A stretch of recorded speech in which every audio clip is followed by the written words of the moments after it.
kicking goals after sirens, not kicking goals after sirens. You've come over the top, hosing me, lifting me on the boundary. Oh, it's a sliding doors moment, isn't it? But I actually got fucked up here. Players will dream of the opportunity to do that. You got to do it twice. Turn around, look at the defender, and he's tight lip, doesn't want to say a word to you. And you're like, how we going? still good? Or? I'm dreaming of the next one, yeah. well, about time we had this, a backman on BackChat. We haven't had a backman for a little while. I've been gallivanting around cricket and media, and I'm not sure where else. We might have lost our way a bit, so we've found our way back to Mitch McGovern. He joined us on BackChat. Hello, mate. How are you? Good. Thanks for having me, boys. Very excited to be here. Good. Of course. Now, BackChat powered by Paywise this year. We start every interview the same way. We ask the same question to every guest we've ever had on the podcast. We know you're a great footballer, right? You know, you're kicking goals after sirens, not kicking goals after sirens. You've played for 2 footy clubs. You've been a forward. You've been a back. We know you can play AFL footy, all right? There's no doubt about it. You're a great footballer. But we want to know your greatest sporting achievement, not on the football field, thanks to TABtouch this year. What other sports did you play growing up? What were you good at? Tell us your greatest sporting achievement, not on the footy field. I don't want to hear about footy. We're going to get that into a little bit. Dan, while Mitch is having a think. I don't know, under 12s, Chute Hill Cricket Club, 5 for 16 in the grand final. Leggies. Big moment. Was on a hat trick. Yeah. I was the under 9 Victorian state hurdling champion, 80 metres, quick. Tall hurdles? Hurdles weren't that big, probably about as big as this table. But I wasn't that big either, so that's fine. What do you got for us? Jeez. I know you're a sporting kid growing up. Yeah, well, probably the first thing that came to mind was when we lived in Kalgoorlie, we used to do fire brigade as a sport. We went to the champs in Perth. Tell me all about this. I'm pretty sure we won that champs. I reckon it would have been 13 or 14 maybe. Was Jez in the team? Jez was in the team, yeah. What are you doing in this? So, you know what this is? Yeah, I've seen like the guys So up ladders and that's stuff. like the German stuff where they're just like nuts going up ladders and stuff, putting out fires and windows. And So what are you buckets. blokes doing? So ours is like you have like different roles in your team, and some person's on the main, some person's on the hoses, some person's on the shooting. What were you? I was hose, quick little nippy one. Couldn't really carry too much weight, so yeah, get out there, run the line out as quick as you can. So that was touch like them a all up. state. Yeah, I think it was state. Like you have to ask Jez to correct me, but That's brilliant. that was That could be the most unique. Yeah, it is. And you've done well because And we've we've, had some and we've had strange pigeon racing as well. So, Really? Yeah, Sean McManus, legend pigeon racer. National pigeon racer. Mate, I want to talk about your footy journey, but that starts a little later in life. So what's life like growing up for Mitch McGovern? We know your brother as well plays footy, but what you two growing up, what's it like? Yeah, it was a bit different. We moved around a fair bit. Born in Perth. Dad finished footy. I was pretty young. I reckon I would have been 4 or 5. And we just moved out to a remote community in, I think it was Gibson Desert, maybe, up in Warburton. And yeah, we spent 2.5, 3 years out there. We were the, complete remote Indigenous community. And yeah, it was a different sort of lifestyle up there from what we were used to in Perth. And that's sort of where your footy journey began for us, my brother and I. And yeah, I can just remember now, like you play local footy on the weekend, you dress up in your boots, your socks and your shorts out there, they're all barefoot and kicking footies that have been out there for 6 years. And it's just all the talent in the world, and you're just sort of picking up things and learning things from them. And I sort of think that's where that footy nous comes from, especially from my brother as well, I reckon, that marking ability and things like that. And yeah, from there we moved to Kalgoorlie, spent some time there and down in Albany for the rest of our sort of, junior age and to about 18. So, Did you used to go barefooted? no, we tried to, man. There's prickles, rocks, like it's actually so cool. Like it's incredible. Like when you go out there and you see it like firsthand, it's incredible. And like they're obviously born and they're out there since they're bloody 2 doing it. It's incredible. So you're in a remote community in Warburton, Indigenous families out there. Are you two the only white fellas running around? Yeah, we're the 2, only white kids in the community. Yeah. And it was an amazing experience, and we would spend weekends with families there that we were pretty close to. We'd go out hunting and stuff with them and learning about the culture and the land. And I remember a lot of the times we go into one of the elders' houses, which is a close friend of ours, and there'll be artwork and painting on the ground in one room and cooking in the next room. It's quite incredible, man. So like that was just like the earliest part of my childhood as well. Well, that's it. There wouldn't be many. It's a really unique upbringing. But like you mentioned, old man Andrew, so he's played AFL footy too. So it sounds like you might have been a bit too young to remember much of that. Freo and Sydney he played for. Did you cop any of that sort of as a 3-4-year-old? You have any memories of your old man playing or being in rooms with him or anything like that? The only memory I have, and like this is like I was explaining to my wife actually a couple of weeks ago, is like your memories off a photo or something you see, and you're like, oh, actually that rings a bell. And it was pretty sure it was Dad's last game. It was Jez and I in our Freo kit. And we ran out, I'm pretty sure, and trying to run through the banner and things like that. It's like, it's me bawling my eyes out because I couldn't get through the banner, and Jeremy's taking the piss, calling. So yeah, that's my fondest memory of Dad playing footy, and then he was done from there. And that was at Subi? Yeah, Subi. So he started. Did he start at Sydney and come to Freo? Yeah. So right. He was playing at Claremont, went to Sydney. They had Jez over there. Jeremy's born in Sydney. Little fun fact. Is that right? Yeah. He's a New South Welshman. Yeah. You are where you're born. So you can't, that's true. He's never given that up before. Well done, Mitch. Kept that close. And then came back for Freo when he's part of the inaugural squad, and he retired end of 99. So interesting that you bring up sort of how you boys play your footy, but like this, leave Jez to the side a bit. Everyone wants to compare you two, but you think that your upbringing and growing up around Indigenous players shaped you a bit as what you are as a footy player now? Yeah, I think so. Absolutely. Well, you say push Jez away and don't compare. And I owe a fair bit to him because he taught me how to kick and how to mark. So, so off the shin, off the shin, floaters. Spoil with your fingers open so you jar all of them. Yeah, you name it. He taught me. So yeah, right. But yeah, no, that definitely shaped me. I think just especially like the creativity as a forward, being able to kick both feet. Like you remember. I remember back like watching those Aboriginal boys play, and it was incredible, man. Like you haven't seen anything like it. They're going for hangers, like both go. Like, it was almost like do you remember AFL Live where you used to go for a hanger on no one? They were doing that on each other. No one's underneath, and they're taking massive speckies and stuff. So like, it was pretty cool.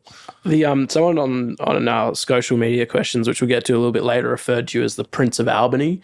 Is that something that is that from Darcy Raider? Or? Yeah. Is there any truth to that? Were you a big dog back in your growing up years in Albany? No, not me. I was a fat kid with a big mullet and working a Red Rooster, man. I was definitely not the Did you used to work at Red Rooster? Yeah, it's first gig. What sort of specialty did you have in that regard? What were you good at? You flipping burgers? Probably a 6-nugget meal for them and one for myself. Okay, good. Yeah. That's good at salt and the chips. Like you had that extra salt and the chip. Yeah, got it sorted. But it was actually fun. Like obviously growing up in a pretty like big town, but like your mates are all tight knit, and I had a few boys working there with me taking the absolute piss. We were only bloody 14 or 15, but it was good fun. I remember I had a flavour combo from Red Rooster once, and I like was eating it, and then all of a sudden it like tasted minty. Ooh. I was like, "What's the heck?" And I like opened up the wrap, and there was an Eclipse mint. Oh, you're like kidding! Half eat, like fully sucked down, like in the flavour combo. Shout out Albany Red Rooster. yeah. So you like definitely not in Albany. Yeah, no, it wasn't Albany. Alexander Heights. So stay clear of Albany. Rich spitting the clips into the chips. Speaking about Albany, so you get drafted at Claremont. I wasn't sure if it was the same as Gov, but well, you're Gov too. Sorry, but do you make the trip to play at Claremont and sort of similar sort of journey there? You move up and start playing there and drafted out of there? Yeah, very similar. I was a bit younger. Jez would have already been, I reckon he would have been 18 at the time. I was only 17. Right. So moving up, I went straight into like a host family up there. I was with them for about 6 months. Saw the boys in their share house. I was there every weekend. You're probably lucky not to go in there. Yeah, I know. But so I was a bit younger. Missed my draft year. Jez got picked up as a rookie. I missed my draft year, injuries the next year, and then year after that. What did you miss your draft year with? A couple of comments from a few scouts that said I was so laid back I was horizontal. So just probably not the right attitude. The old man told me. So were they right? Sorry. Yeah, they were. Yeah, I was pretty like not flamboyant, but I wasn't really too phased with what was going on in life. I was pretty happy just going through, having a kick, spend some time with some mates. So I think just a year out with injuries really sort of, and saw the progression of what Jez was going through, that sort of changed my attitude a bit, yeah. That's interesting. Bit of pressure then, like with your dad playing and then your brother getting drafted. Do you feel that? Are you like, well, I better do this too? There was a little bit of that. Like, it was more like I wanted to, not I needed to, or like I needed to fulfill like what they were doing. It was just more when I was up there, I was pretty naive, pretty young, pretty silly, having a few beers every weekend with the boys. We'd be playing junior footy or Colts and stuff and get carried away a little bit, and you sort of don't realise the effect that it has like externally, and sort of if you do want to go down that pathway of playing footy.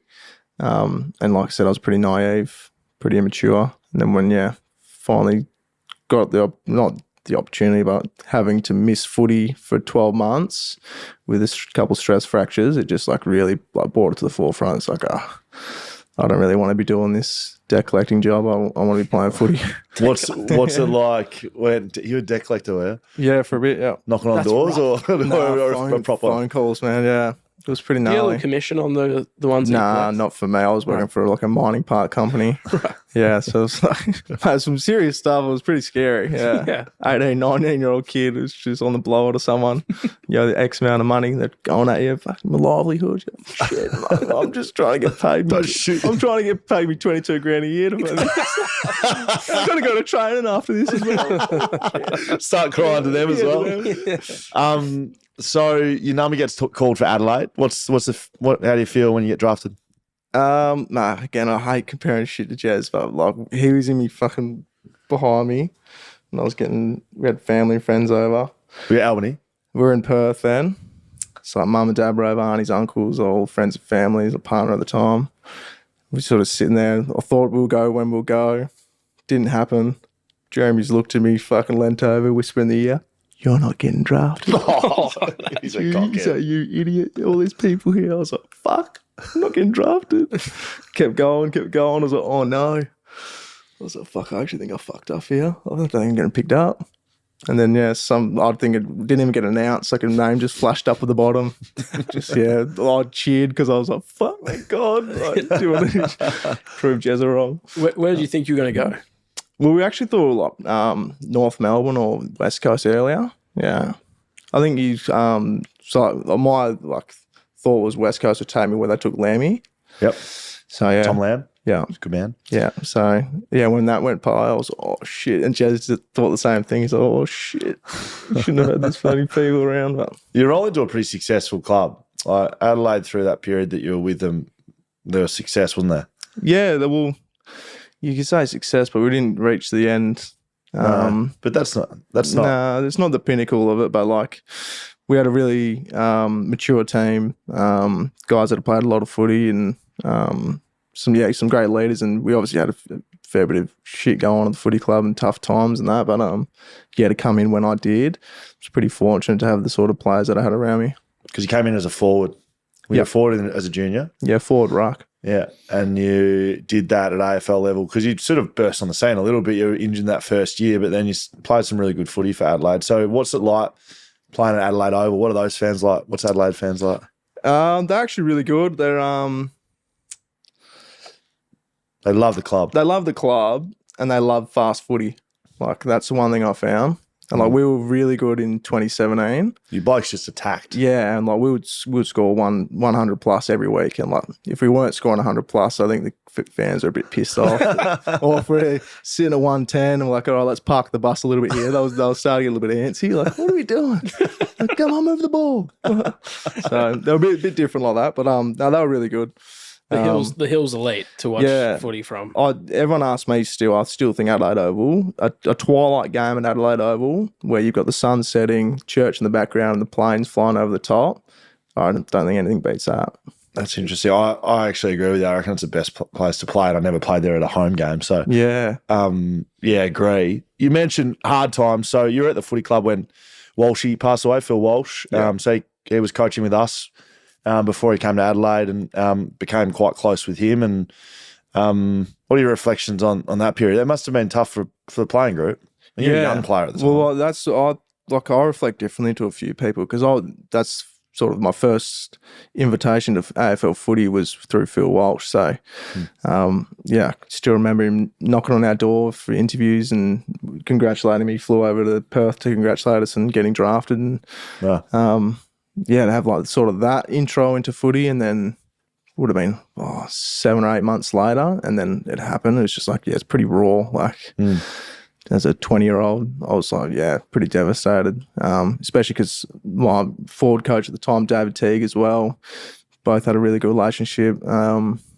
It's just a hard one to explain. Like, you don't ever expect a phone call at 4 a.m. to say, come into the club. No. Like, it's. Because were you playing at the time? No, that was the hardest thing. Not for me personally, but I was getting pretty close. And like Walsh, she just kept pumping me up, and sort of the role that I was playing is sort of aligned with where they were going and the team was going as a group. And then, I thought I was pretty close to hopefully getting a game. And then, it was just everything flipped on its head.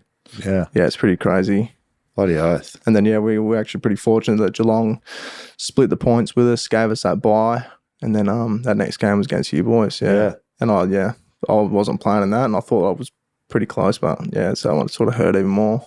Oh, it's a sliding doors moment, isn't it? But you blokes galvanised at Adelaide, then behind that, and you go and play in a grand final in 2017.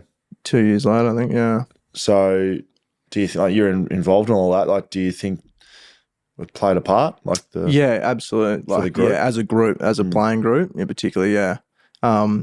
And it was like, you would know as a footy club, like you have those people around that they're not in your best 22. They're probably knocking on the door for a spot in the AFL team every few weeks, but they're the spiritual players at your footy club. And like we would have had 10 or 12 of those guys at Adelaide, and sort of we just wanted to keep that group together because we'd obviously been through a fair bit as a group. And like just some random shit like that. Like, it's hard to explain. But that was galvanising moment, and to get as close as what we did as a club and not get there was pretty painful. So 2017, we're chatting to you. I'm not sure when we're going to release this, but shots after the siren, 2017, first experience at AFL level, and you fucking nailed it. Yeah, a lot easier kick that first one. But mate, you kicked it against Collingwood at the MCG, and you drew the game. Yeah, I think we were down by 40 points or something as well. Is that right? Yeah, half time. Do you remember it? Yeah, I remember very clearly. This is my biggest highlight of my career, I reckon. Yeah, and like something pretty fond of. Talk me through it. I just remember being down by 40 odd, might even be 42, half time maybe. Crows trailed by 50 points in this match. There you go, 50. Yeah. Far out. I remember it because, like, as a forward and as a young forward, you remember the games where you don't touch a nugget and don't get a kick in the first half or anything like that. And I hadn't had a touch in that first half, so I was like, God, like I need to do something. Down by 50, and to have an impact in that game. I think I ended up kicking 2 or 3 maybe in that second half, and to get that opportunity, it was pretty cool. Do you know how much time was left before you? No, I didn't know exactly, but I knew there wasn't much. My intention was to mark the footy because I knew we would kick for a draw. My intention was mark the footy, sprint off the mark, play on and snap.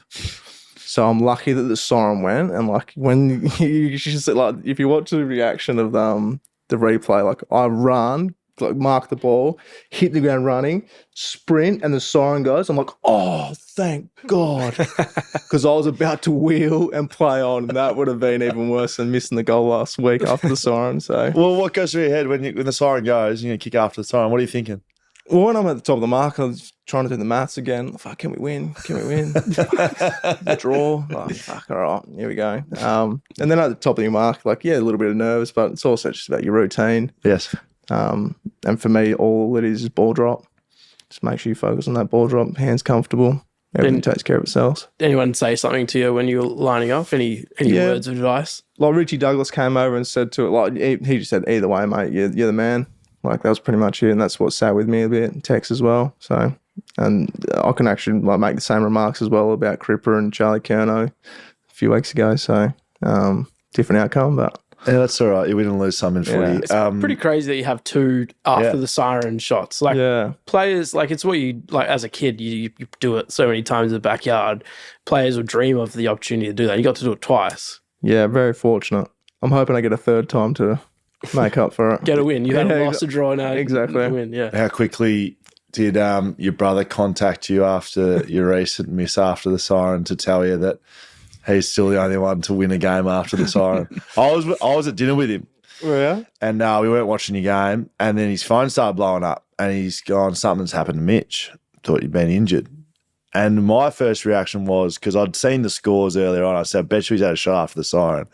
And then we're pulling up at dinner together, and his first reaction was, he was shattered for you, really. Yeah. It's a difficult situation to be in, but it's also something you dream of as a kid. Yeah, and still do. Like I've played footy now for 10 years. I want another opportunity. Like I'm dreaming of the next one. Yeah, but like sometimes they just you don't hit them. Yeah, sometimes you don't.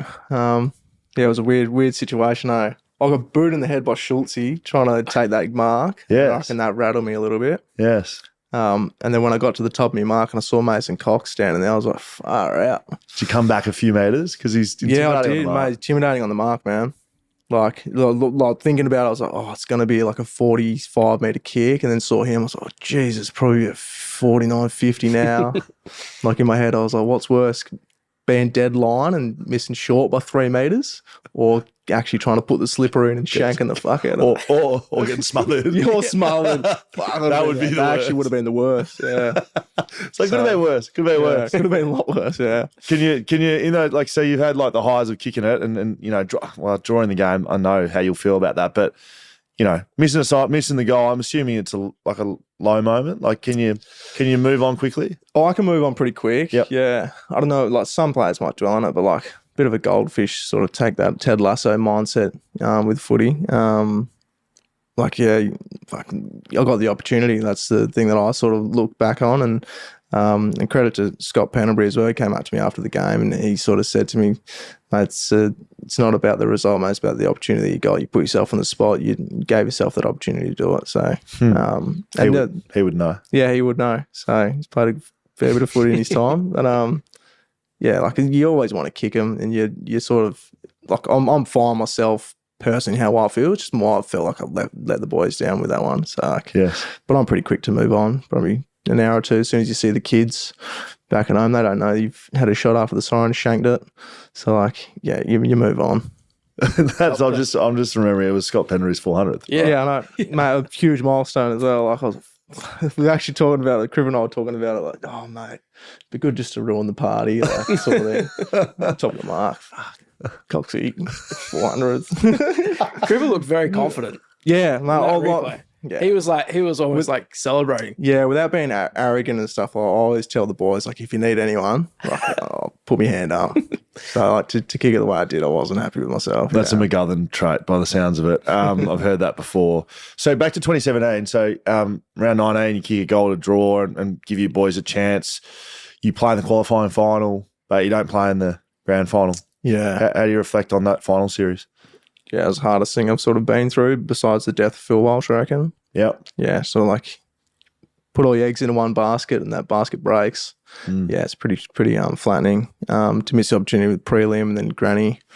Yeah, like we think we're going all right as a footy club now. You think you're going well. Like you never ever know. Like nothing's promised in footy, and to miss out on an opportunity from an injury at training, which probably could have been avoided. Hurts. Is that what happened? Yeah. No, I don't know what happened. I genuinely don't. Yeah, no. So I did my hammy at the week leading up to the prelim. So because we finished on top, we played the first final, won that. We got the bye, and then into the prelim. So yeah, during that week, we had a massive training session, sort of like keep your game loads up, sort of thing. Yeah. And I had a tight hammy. Got me into that training session. I got pushed out there. So and like I get it as well because I was only third year player. 22, 23, so I was like, yeah, understandable, but yeah, when you flag it quite a bit and try to pull yourself off training and you still get put out, yeah. Did you know when you done it like it was? Oh yeah, it was done? bad, yeah. Yeah. That And must be brutal. it's hard because like it had a lot of ramifications as well with like staff at the footy club, like things like that. So does that play a decent part in you being at Carlton now?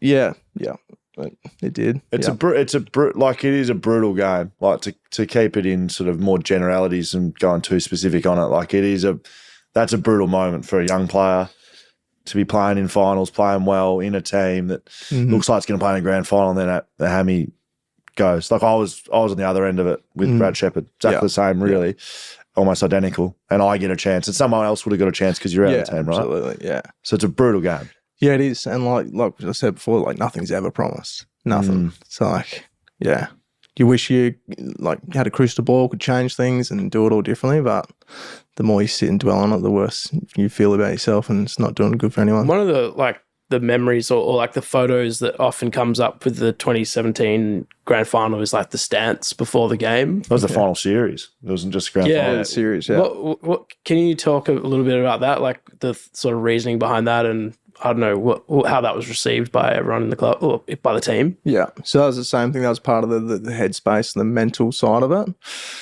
The people we had in were just trying to find different ways and avenues to get a mental edge on your opposition and game day, and something they sort of thought of and created and thought it would be a good ploy to win the first battle. So there's a few boys that loved it and really bought in, and some boys that didn't. So, but like you look back at it, like in the time, like you fucking want to do anything to win a flag. You want to do anything to like, I'll fucking I'll do it. I'll put my hand up. Yeah, I want to play, like no matter what. It's the buy-in that's important, right? Yeah, it's not really about what you're doing. No, it's not what you're doing. It's like everyone's united, everyone's going, and they've got the same goal. So. Looking back on it now, fucking hell. There'll be lots of stuff like that. But that is funny. And it's interesting with the connection piece. Like you would know this playing across two clubs now and seeing, across the AFL, it's not usually the most talented that gets it done. Yeah, talent plays a part, but it's from my experience anyway, and I'm sure the connection and relationships piece that actually makes good sides. Yeah. Would you agree with that? No, absolutely. That's the DNA of it. Because once you've got that connection piece and the relationships, everything takes care of itself. You don't think it, but subconsciously you give it another 5-10%.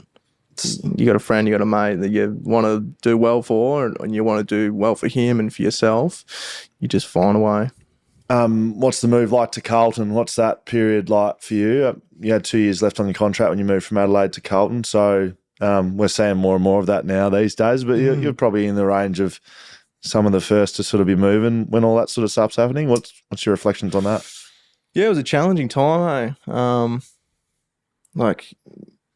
still pretty young in your footy career in terms of years-wise. I think it would have only been 4 or 5 years in. I definitely came into the footy club in the worst condition I've had for any of my years, sort of thing. So, starting off a shit base and not getting the right opportunity to really earn the right and earn the respect of the playing group. So, then my body just let myself down, trying to do too much. Still putting my hand up to play when I definitely wasn't fit enough to. When I probably should have had another 6 or 7 weeks building. I reckon that shot me in the foot a lot, for probably a year or two, I reckon. And I just kept having continual soft tissue injuries, back injuries. And, it just sort of took its toll. And the media over here is pretty ruthless towards the big four footy clubs. And, it just seemed like everything I was doing was in getting my name dragged through about how shit the trade was. And I reckon for a bit there I believed it as well. So, the mental side of it got challenged, and to sort of see that through and have the support of the playing groups and the leadership group and coaches at the time, it really helped. So what's, as you've matured, what do you? How much attention do you pay to that sort of like external noise? Because that's what it is. Yeah, it is. But when you're in it, it's a lot easier for me to say it's external noise. When you're copping it, it's just noise, right? Yeah. So as you got older, have you got better with that, or? Yeah, a lot better. I reckon, a bit of a cliche, but I reckon as soon as you have kids, you just perspective changes on everything, and on like even like some of your core values you think you're really held high, you think about again, yeah, probably not. And like a lot of that stuff was like, I respected these journos and stuff before footy, and then you come into footy, like I still respect them. Some of the greats of the game, and they're saying stuff, like that sort of like sours your mood and the way that you feel towards the way their career or what they're saying about you. And as soon as you have kids, you're like, mate, he's a human being. He's making a living. I'm a human being. Like what he's saying about me isn't a knock on my character as much. He's commenting on what's happening as performance based, which you don't think about when you're 23, 24, you're reading these things on Twitter or some like articles of journalists saying, you just think they're just going at you as a personal attack. And I think, when you have kids, you realise like what they're saying doesn't mean a thing towards you or your family or your career, your pathway, what's going to happen, what's happened in the past. So, I take my hat off to the children, helping me out with it. Yeah, that's good. Yeah. I like that. Around that time moved to Carlton, I just remember your name, and I think Jez's contract was up around the same time, around you guys like teaming up in Fremantle, or somewhere over Or on West Coast, man. Yeah, West Coast. Do you guys talk about that much? Was that like just a story that was going around? No, we tried to. Yeah, tried to at West Coast. Yeah, would have been cool. Been really cool. Would have been great. Couple of McGoverns. Would have played in the flag, actually. Okay, got that tray back. I might not. I was in front of me. That's halfback. The two McGovern boys in the back line of the Scully doesn't get one. Yeah, so no, we tried to. Yeah, I had a little chat about it. Because you boys play up, you grow up playing footy together, right? And so no, Jeremy and I didn't play any footy together. I reckon we might have maybe played one game of school footy together, maybe. Even then, I didn't even think like I would have played a quarter. Yeah, right. Yeah. So that's interesting. Yeah, so because Jez was really good at footy growing up, just a bit chubby, a bit lazy. I was very similar. So whenever he would be playing his age group, he would actually be playing 2 up. And then I'll be playing my age group. I'll play that, and then I'll play 1 or 2 up. So we'd never ever sort of getting the chance to play with each other in any game. So yeah, right. The dream was to try to get back and play together and play at the highest level, but didn't work out that way, and that's fine. It's like cookie crumbles. He's done now. He's getting too old. No, he's not. He's having his best year at footy. It is. It's crazy, eh? I've called it 2 weeks into this, 3 weeks in. I was like, Garvey's just playing off his head, and it's bloody credit to him. Yeah. The Carlton fan base, I asked about the Adelaide fan base. I don't know. I've never played footy for a Melbourne club, but Collingwood, Carlton, Hawthorn, Essendon, they're the 4, Richmond.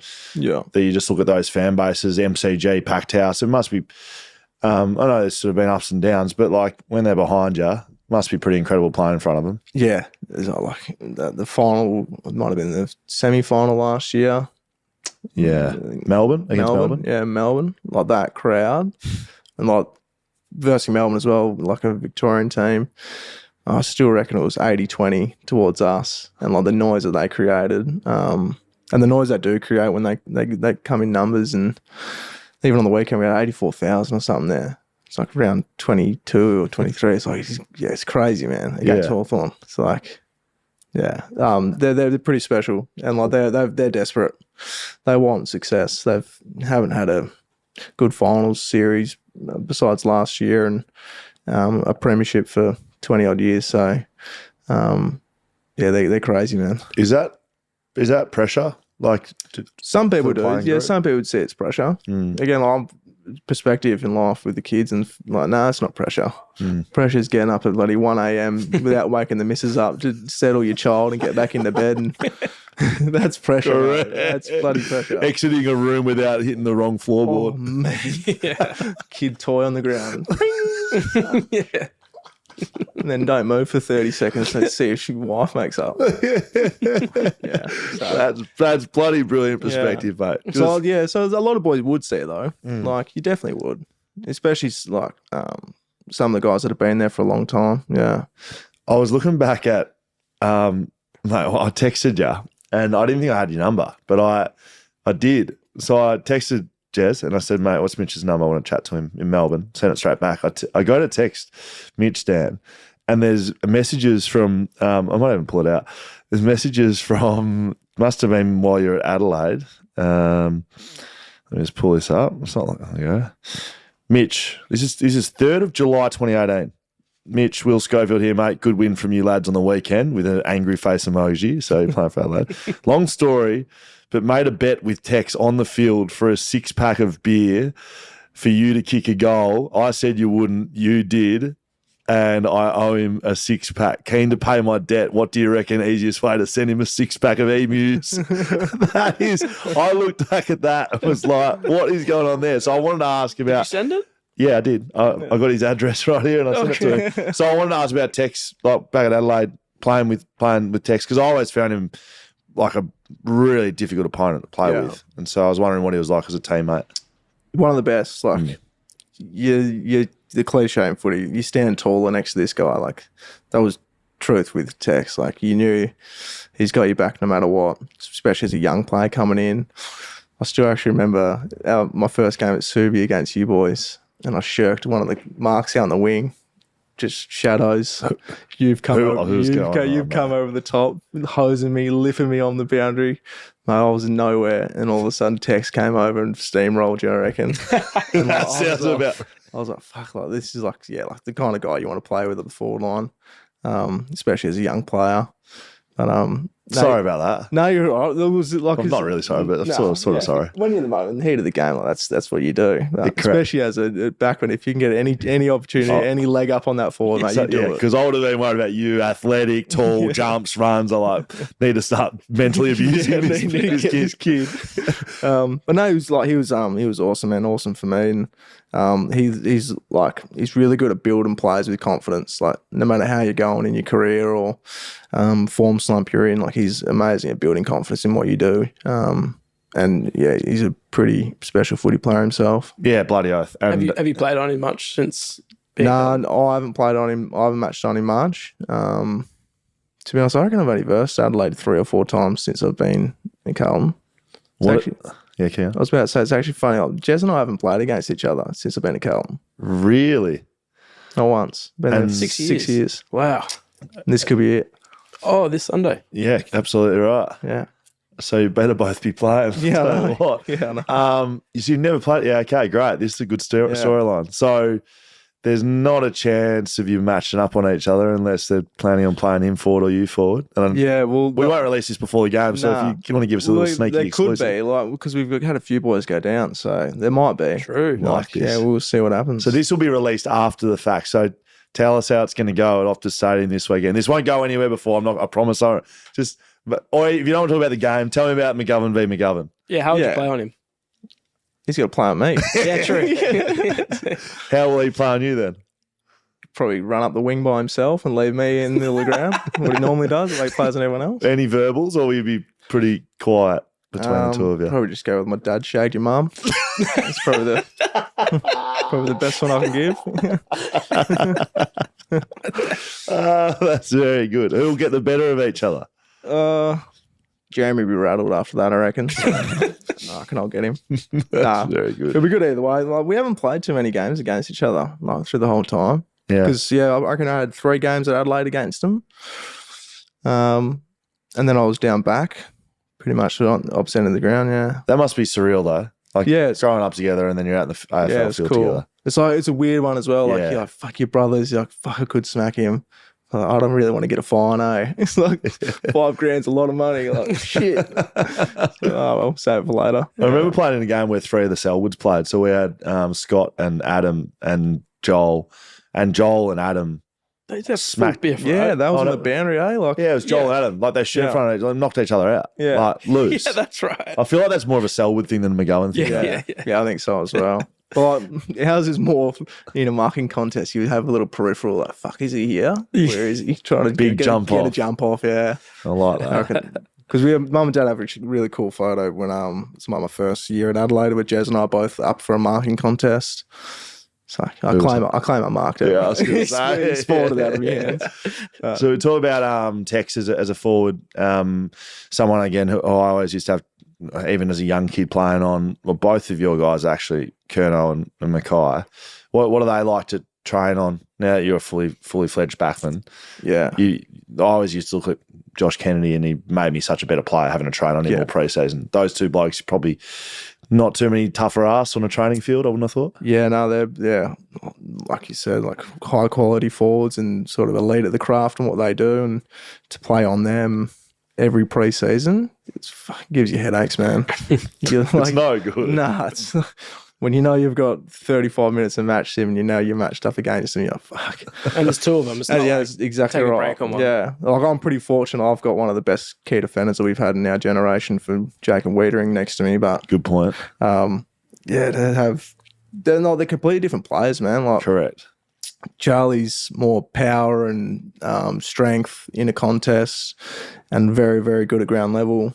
Harry's more mobile, gets you back to go forward and can physically jump. Reach. Reach as well. Both like left and right foot, both can kick 60. Like, yeah, they're definitely challenges that you face. And like you said, like it makes you a better player, makes you a better defender. But yeah, it's not fun. I want to talk about backman. Yeah, I was going to ask backman craft. what spurned you sending you to the back line? What started that? It was actually David Teague, our coach before. Teague. Yeah, Teague. So I had him as a forward coach at Adelaide, and he really liked me as a swing man sort of thing at Adelaide, and he really wanted me to try down back, but we were kicking too many goals. He thought he was wasting the talent down there at Adelaide, so he kept me up forward. And then when I came to Carlton, he was the assistant coach there and then head coach, and we tried to get it done one of our COVID years, I reckon. But I reckon we had 3 or 4 injuries up forward, and we just couldn't afford to try it. I remember having like half a pre-season down there to sort of do it, and when it came round one, it's like, oh no, playing forward, yeah. So, so I sort of got to thank him for that sort of transition and sort of leading it. But then, yeah, when Vossi took over, just said, mate, pretty crowded up, tall forwards, so have a go down back, and yeah, lucky enough that it worked. So you're involved with our BackChat Backman group on Instagram. We picked the best of the best, and we were specific with it, and we've actually culled a couple of blokes out of it. Shout out Isaac Quainer. Your contribution's been negligible, and you've been clipped. There's a couple of others that should be on warning. That see everything and never contribute. Really? But you're a main contributor. We appreciate it. But I have heard Jacob Wiedering, as you've just said, one of the great key defenders of our generation, who's not in the group because we only have one from each club. And you were our BackChat backman to start the year. How's he feeling about not being in the group? Yeah, he's really flat. Is he? Yeah, he's pretty flat. Gee. He's seen the merch fly around and what I'm wearing. He loves my outfits and loves a BackChat hoodie. Okay. He's really worded me up. He said, where the hell what are these? Like, what's going on? I was like, haven't you heard, mate? Haven't you? Because he hasn't been a forward that's come back. He's a backman. No, he's a backman, yeah. So he's a little bit flat. I'll be real with you. But I told him I'll put a good word out for him and see what I can do. All right, great. I reckon we can arrange have that. Space for two from one team. Gun, what makes him good?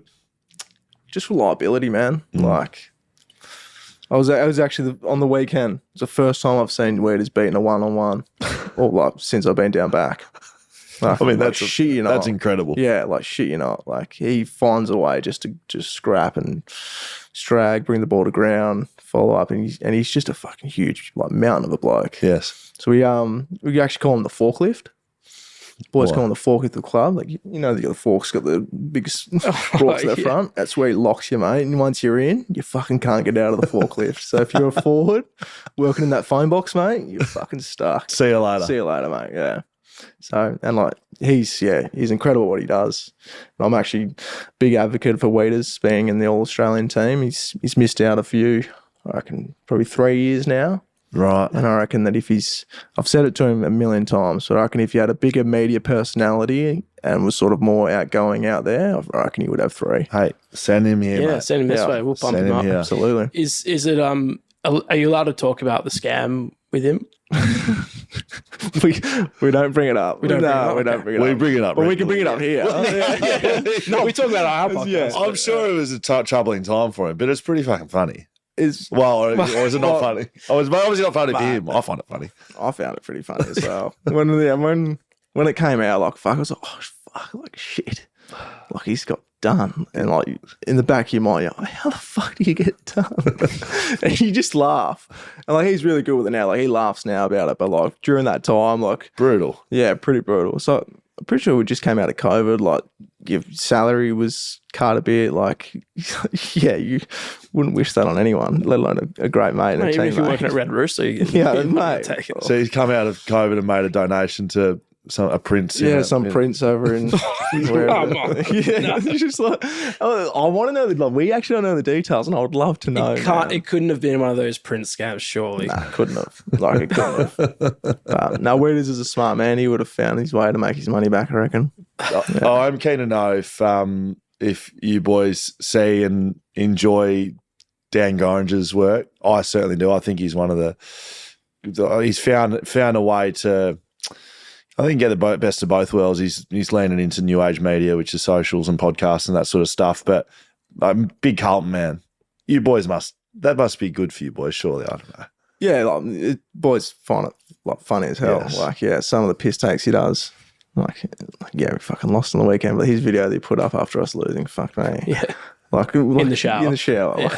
And like, I didn't flop because I was so flat that we lost. I saw it, I was like, fuck, like, shit. Gotta put it away. No, I don't.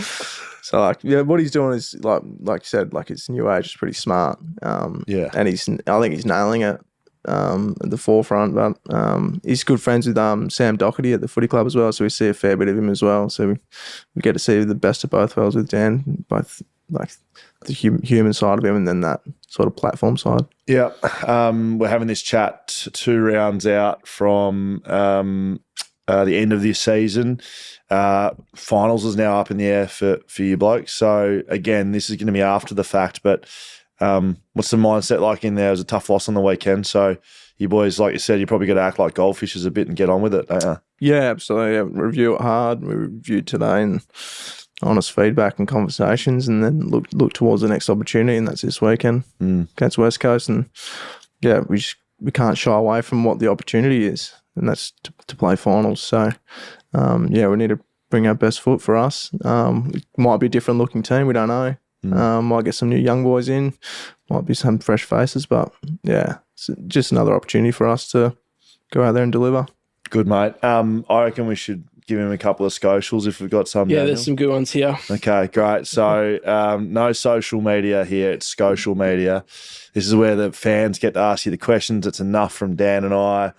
Mitch McGovern is heavily fed. There's a nice photo of him, actually. What do you got for us over on socials, Dan? So this is quite a long one, so bear with me. But it's from Harry, someone, to the Harry. Prince of Albany. I really like what the Giants do. Shout out Jack Buckley in the forward half.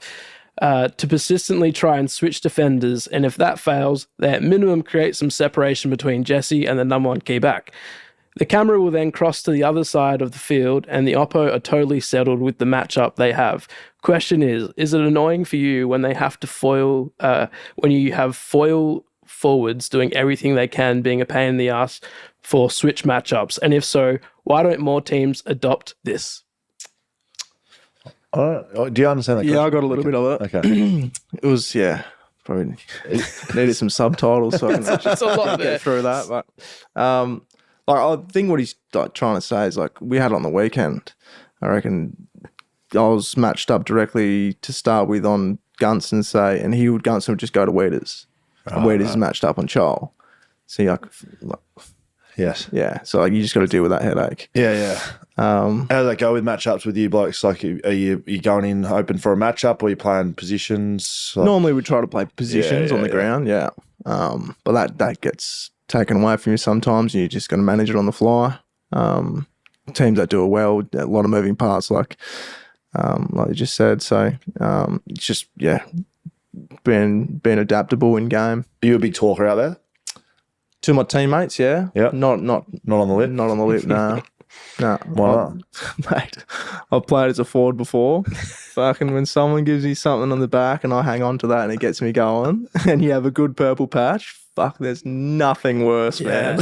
And I remember playing like some footy, and you kick 3 in a row and you turn around and look at the defender and he's Tight lip, doesn't want to say a word to you. And you're like, how we going? still good? Or? So you reckon there's a no-win situation Mate, as for me, a defender? I reckon I've done it once, like through my as a defender, and I reckon it torched me for 10 minutes. And I was like, fuck, I'm never doing that again. That's very good. That's very good. This one's from the Jaiden. I'm going to adapt a little bit. It says, since moving down back, did you learn anything off your brother or ask him for advice? And I'll add on, do you guys share notes? No, not really. Like, Guff doesn't have notes. Nah, Jeremy doesn't. He's just a natural. Yeah, get out there and play his game.